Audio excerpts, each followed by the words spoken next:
Hey you guys, it's Melissa here from melissaoatman.com. Welcome to another episode of Awaken Your Inner Awesomeness. I am so delighted you're here with me today. Today I am going to be talking about how to let go of the past.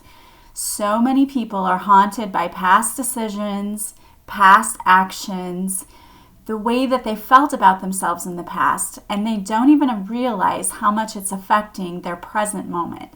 If you want to live life for yourself and have inner peace, it is so important for you to be able to let go of the past and move forward. But so many of us don't know how to do that because we don't even realize how much of it we're holding on to. So today I'm going to talk about why it's important to let go of the past, and I'm going to give you some helpful tips for showing you how you can start to move past your own past. But before we get started today, we do have a message from our sponsor. Today's episode is sponsored by the ASMR Bedtime Stories podcast. Emmanuel Obi is the host and creator of the podcast ASMR Bedtime Stories. Emmanuel had a vision to help people relax and fall asleep at night. Listeners to this podcast will be treated to stories that range from Arabian Nights and African folk tales to Alice's Adventures in Wonderland. Starting in October, there will even be some spooky stories. If you loved being read to as a child, or you just want an entertaining way to relax before bed, check out ASMR Bedtime Stories. It's available on Apple Podcasts, Spotify, Google, and on most other podcast platforms. All right, so our past experiences have a significant impact on our daily lives. Not a day goes by where we aren't making decisions, and when we're not being fully present and we're not truly contemplating those decisions, it can be very easy to slip back into the mode where we just allow our subconscious mind to take over. And when that happens, what we tend to do is we make decisions using our own patterns of behavior, the old ones, the ones we're trying to break free from now. So every day that we don't work on being fully present and letting go of the past affects our decisions. Letting go is not an easy thing to do. It's a really, really difficult thing to do.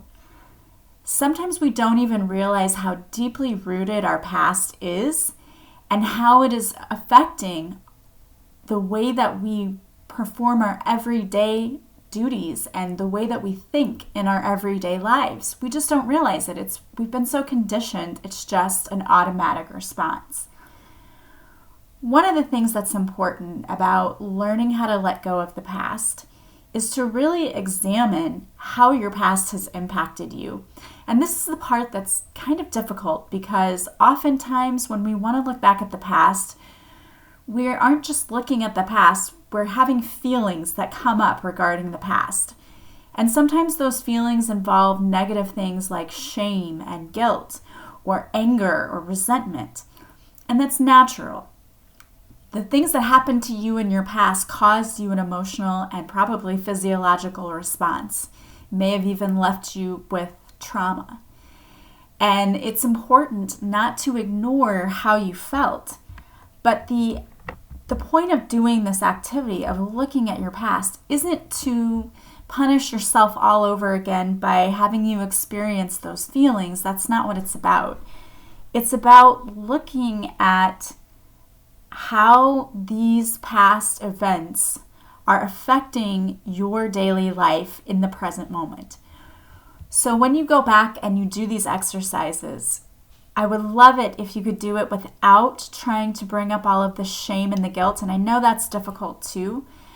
But saying to yourself, the purpose of this exercise is not to punish myself. And it's not to punish anyone else either. If you had people who have caused you to not trust others, going back and looking at what happened isn't about punishing anyone else. It's about being able to forgive and learning how to react better in the future to situations. Carrying around all of that emotional baggage is so unhealthy, and it's very, very draining. energetically, it would be like having weights hanging around your neck and walking around all day. It would be so heavy and you would be so tired. But that's what we do every single day. So the universe has been channeling this message to me for a while now. Every card I pull, every time I just do a channeling message, what comes up is it's time to examine your life and let go of what isn't serving you. And in a lot of ways, what isn't serving us is the way that we behave or react to certain stimulus. We can be very easily triggered by people and by situations when it mirrors our past. When we come across something and we say, oh, this seems very much like something that happened to me in the past, oftentimes we self-sabotage because we don't want the thing to hurt us like it did in the past. Instead of doing that, if we could recognize what our triggers are, what we've been hurt by in our past, and we could learn to heal that, then in the future, when we come across these triggers, we can actually learn how to respond in a different way so that we get a better outcome. And that's really what it's all about. It's about learning how to live your absolute best life. And your absolute best life is not going to be you repeating the same things over and over and over again. It's like beating your head on a wall. If you are doing the same thing and expecting different things to happen, that's insanity, right? That is the definition of insanity. And unfortunately, we do it all the time. We just think that other people will change. It's not the other people who have to change. It's how we react to the other people, to the situation. We have to change our perception and change the way that we respond to other stimulus. So the first thing is to look back at your past decisions. What decisions did you make? And if you regretted them, why? What regrets did you have about those decisions? And what emotion does it bring up? It's very important to acknowledge the emotion that it brings up. When we have our emotions that we don't acknowledge, we don't recognize, they get trapped in the body, and that creates a lot of issues for us. It can create other emotional and physiological responses, and there are a lot of studies that would say that trapped emotions in the body can lead to disease in the body, and I would agree with that. I mean, I've seen enough sessions with clients, had energy healing sessions, to see that many things are related to the emotional as far as the physical part of the body. Another thing to look at is, how is your past impacting the present and then your choices in the future? So what are the decisions you made in the past and how that turned out for you and how you feel about it? How is that affecting the way that you're living your life right now? Because in a lot of ways, what we do is avoid things, or we throw up walls around our heart or around situations because we don't want to let people in, we don't want to get hurt, and we allow fear to build up. And when fear builds up, it just keeps us stuck. What fears are you holding on to? It's really hard to let go of the past because, again, sometimes we don't even realize how much it affected us or how deep it goes. There may be things that have happened to us in our past that we just can't forgive ourselves for. Or perhaps not enough time has gone by from the thing that's happened in the past, and it's really, really hard to go back and look at it because it's so painful. I know for me personally, it's been really difficult to go back and to work on forgiving my past with my ex because everything is still so fresh. It still hurts to go back and look at everything that happened and to feel the emotions that I felt and to have to remember what it felt like to have to listen to my children telling me about all of the things he did to them, and then also having to break the news to them that he took his own life. That's very painful.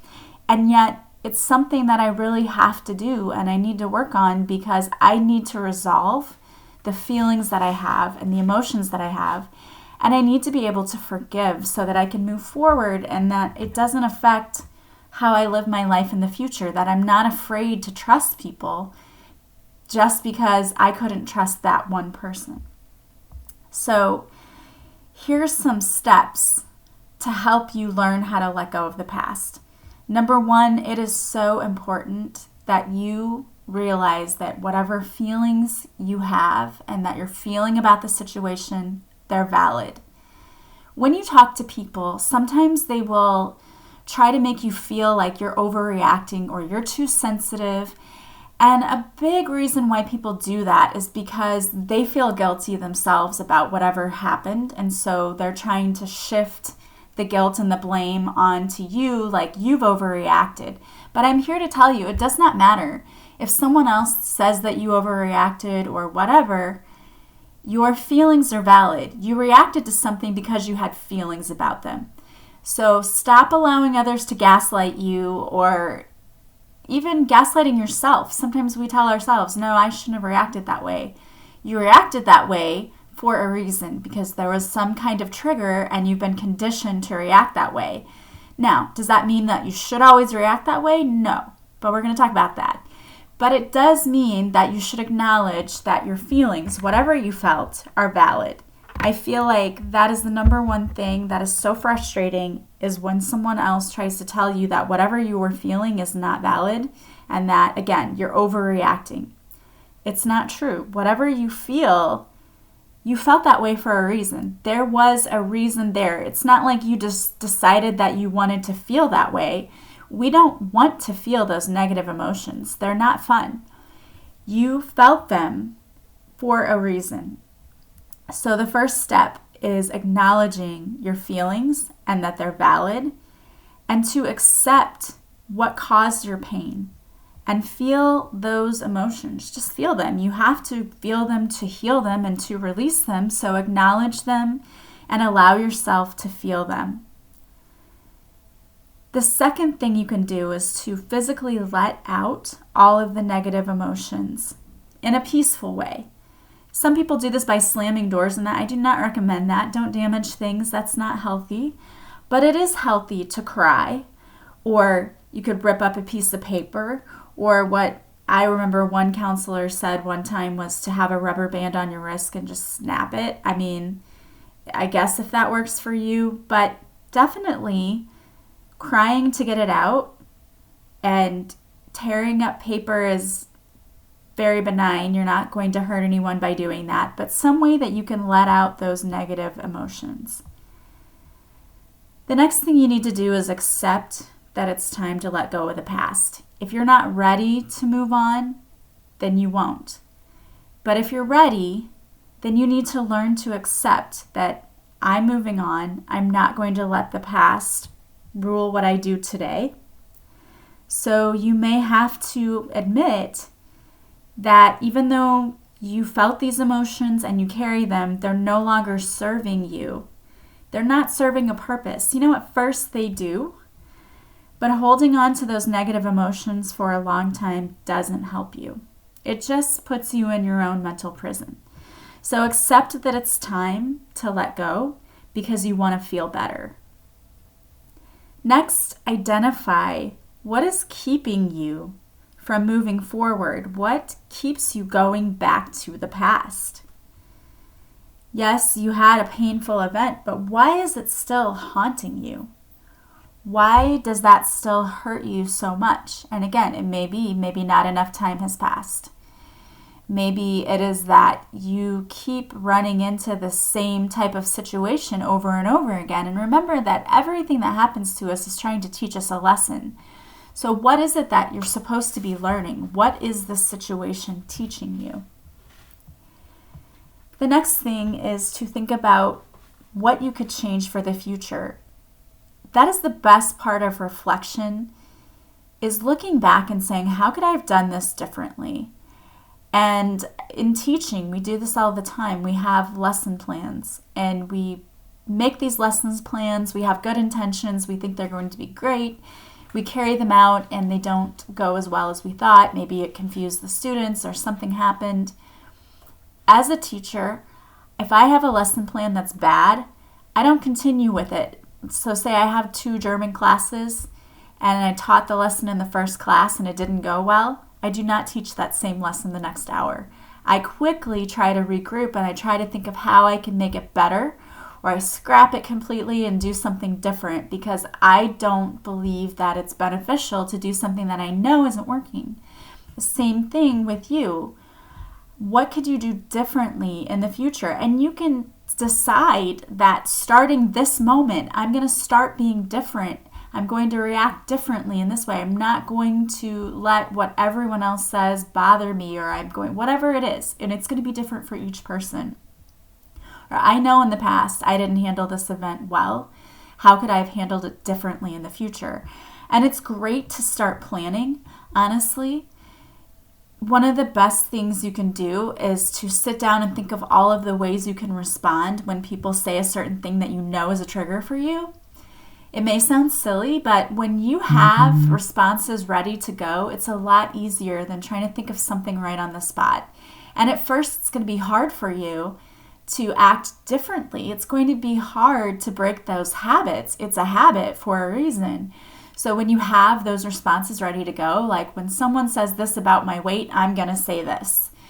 You have it ready to go and all prepared so that you don't have to try to come up with something on the spot. And that makes it easier then to respond differently. So you don't go back to that, that the reason we go back and the reason it's habit, it's easier to do what you've always done. It really is. It's also important to understand that it is time to forgive. Forgive yourself. Forgive anyone else that's hurt you or wronged you. I love the website Radical Forgiveness. I know I used to talk about it all the time, but I really think it's a great website because they have free tools that you can get on there and use. And you can go through the forgiveness process for yourself, for anyone else. It helps you really to also understand what were you supposed to learn in this situation, because that's really the point of this all. We're learning. We're not beating ourselves up. We're just learning. And a fail is the first attempt in learning. It means, okay, I didn't learn it yet, but there's still hope for me. I'm still learning this and I can still get it. Sometimes you might need to get professional help, and there's nothing wrong with that. Sometimes a therapist or a coach is a good sounding board, because there have been many times in my life when I've explained a problem to my family, and my family is always on my side, right? They think that, oh yeah, you did everything right, and they want me to feel good. But when I talk to an objective third party, that person can point out ways in which I could have handled a situation better. And they point out ways in which I don't think that person was intentionally trying to hurt you. Maybe this is what they were doing. And it's hard to see things from another person's perspective, especially when you're so involved in the situation. So sometimes talking to someone who's an objective third party is a good way to get more insight and to be able to look at things from a different perspective. If you have a loved one that you trust and you can talk to, that's great too. I will warn you that sometimes loved ones cannot be third-party objective observers, right? Sometimes they're all in the mix too. So be careful about bringing someone in if they're involved in the situation or you know that they're not going to be objective. It's important too to make sure that you are taking care of yourself. Self-care is one of the most important things you can do, and many of us let it go. We don't get enough sleep at night. We don't eat the right things. We don't go get exercise. When you are feeling drained and you're not taking care of yourself, you are more likely to be on edge, and you are more likely to slip back into that subconscious mode where we let all of our programming take over. It's just true. When we take care of ourselves, we practice good self-care, we're more able to be living fully in the present moment, and we're more able to regulate our emotions, and we're more able to look at things from different perspectives and handle things in a more positive and mature way. When we're not, when we are tired, we haven't eaten right, think about it. Anytime you've been hangry, right? You don't handle things in the same way that you would have if you had eaten properly. So self-care, super, super important. The last thing I'll say about it is acknowledge that the past happened, but don't dwell on it. Just let it go. And someone asked me, and I did a whole podcast about it, how do you let it go? How do you not think about it? How do you not dwell on it and bring it up constantly? Well, we have distractors for a reason. You want to disrupt the thought pattern. So a few of the ways you can do that, there are many ways you can do that. The first thing, I said this to someone, and this person was like, what? But one of the things you can do is to just bend down and put your head like between your legs. If your head is upside down, it disrupts your central nervous system. That can help to disrupt those persistent thoughts. When people are having panic attacks or anxiety attacks, they will tell you to put your head upside down. So whether that's, hanging your head between your knees or whatever, it disrupts your central nervous system. So that's one thing you can do. Deep breathing is another thing, because you're paying attention to your breath and you're becoming centered and focused, and you are present in the current moment.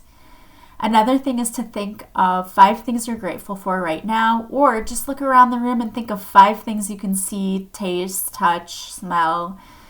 Including your 5 senses also takes your brain out of that mode of being stuck in that repetitive cycle, because you have to now use it to think and find things. Another thing would be to think of a pleasant memory that you've had from the past. All of those things are helpful. Turn on music, do a meditation, whatever. We just have to be very consistent about being in the present moment and about having our tools at our disposal to use whenever those intrusive thoughts come up, because they will. That is normal. Our brain is wired to think about the negative, so we'll always go back there. The thing you can choose to do is say, well, that happened in the past and I can't do anything about it now. The only thing I can do is be better in the future, and so I'm going to let that go. And I'm going to stop beating myself up over that. And I really hope that you do that, because you deserve to live with inner peace, and going back to the past constantly is not going to fill you with inner peace. You're going to be filled with regret and resentment and all kinds of negative emotions. So for your health, for your peace of mind, it's time to start letting go of that past. All right, guys. Well, I wanted to pull a few cards for you today, and the cards that I pulled are from the Soul Truth deck, the Self-Awareness card deck by Brianne Hovey. And before I pull the cards, I wanted to say also, if you would like to work with me, I do offer coaching sessions. I also offer a healing session, and I do readings. You can get any of those things on my website. Just go to melissaoatman.com. There you'll see the services I offer from the offerings page, the shop page. You can purchase a session and then contact me to schedule the session. I do all of the scheduling myself personally, so you get the best time for you. You can email me or message me on Facebook or Instagram. You can also join my Patreon. On my Patreon page, you have 2 extra episodes per week of this podcast, plus you get all of the video interviews of the guests that I have on the show, plus readings each week. So join me over on Patreon. I would love to have you. So the first card I pulled for you is, do I surround myself with people who lift me up? And that's really important. The people we are around really influence us. So it says, the people with whom we surround ourselves determine who we become. Does your tribe fill you up? Do they inspire you? Do they believe in you? Do they help you step into your greatest potential? Today's soul action is make a desire list of the type of people with whom you wish to surround yourself, and clarify if there is anyone in your life who no longer serves you. Can you love them from a distance? I love that. It's true, and it's a hard thing to do, but sometimes people don't deserve to be in our lives because they bring us down, and it's hard to admit that. Sometimes we have to choose our friends wisely. The second card I pulled is, from whom can I release my judgment right now? Judgment closes our heart to truth and separates us from love. It binds us to our fear and holds us in shame. On whom are you placing judgment right now? Is it someone in your life? Is it yourself? Release the shackles, drop the expectations, and be grateful for what is. Today's soul action is look at the person you are judging as if you were looking at a small child. See them learning and growing, falling down and making mistakes. See their desire to be loved and accepted. Add even more grace to open your heart to this truth. When I lift the judgment from myself and others, I uncover my own truth. I am loved, I am whole, I am limitless, and so are they. And the last card from this deck that came out is, if I had a magic wand and could have everything I desired in life, what would I choose? Burn with desire. There is power in your desires. Let them be your fuel today. Your desires are your soul's wings, and it's time to take flight. Today's soul action is go inward. Your answers lie within. What do you desire? Choose what makes you happy and do that. I love that. And then I also pulled a card today from my deck, Divine Whispers, which you can purchase from my website. And it is, finances don't need to create fear. Are you allowing a bad relationship with money to affect your finances? Money is just energy, but somewhere along the way we created stories about money that keep us stuck and broke. You can become completely debt-free and attract all of the money you desire. You simply have to change the way you think and feel about money. The universe wants to bring us all that we desire, but we must first be in alignment with that energy. Start by seeing money as something that comes to you easily. Call on your spiritual team if you need help releasing fear surrounding money. You can also ask the universe to put you in touch with someone who can help you get your finances in order. There are several money mantras that go with this card, and the first one is, I attract money easily and effortlessly. The next one is, money comes to me in unexpected ways. The money I spend is multiplied back to me. I make money while I sleep. My bank account is increasing daily. I always have more than enough money. All right, guys, I love that, and I love those messages, and it's so true. Think about what you want, how you want your life to be, and start taking actionable steps towards making it happen, little at a time. I hope you guys have a beautiful day from wherever you're listening. Thank you so much for joining me. If you like this podcast, please subscribe. Please leave a positive review from wherever you're listening. And sharing this podcast with others is the greatest compliment you can pay me. I am sending you guys so much love and light, and I will talk to you soon. Bye, guys.